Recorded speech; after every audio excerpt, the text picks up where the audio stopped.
অন্ধকার রাজকুমারীর অভিশাপ। এক ছিল সুবর্ণপুর নামের এক সমৃদ্ধ রাজ্য।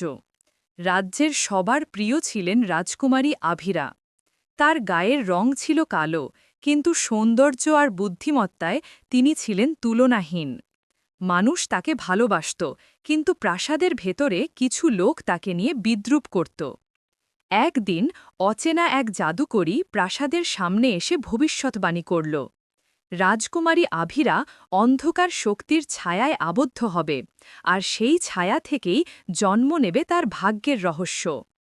এক রাতে রাজপ্রাসাদের আকাশ কালো ঝড়ে ঢেকে গেল। বজ্রপাতের সাথে সাথে আভিরার কক্ষ ভরে গেল কালো কুয়াশায়। ঘুম ভাঙতেই তিনি দেখলেন তার ছায়া আর আগের মতো নেই। ছায়া যেন আলাদা এক সত্তা হয়ে উঠেছে। সেই ছায়া কথা বলল, আমি তোমার অন্ধকার রূপ। আমি না থাকলে তুমি বাঁচবে না, কিন্তু আমার শক্তি তোমাকে ধ্বংসের পথেও নিয়ে যেতে পারে। অভিশাপ ভাঙতে আভিরাকে বেরোতে হলো এক ভয়ঙ্কর অভিযানে। তাকে ৩টি পরীক্ষা পেরোতে হবে। সাহসের পরীক্ষা, কালো অরণ্যে অগ্নি ড্রাগনের মুখোমুখি হওয়া। দয়ার পরীক্ষা, এক অভিশপ্ত গ্রামকে মুক্ত করা যারা ছায়ায় আটকে ছিল। সত্যের পরীক্ষা, নিজের অন্ধকার রূপকে জাদুর আয়নায় পরাজিত করা।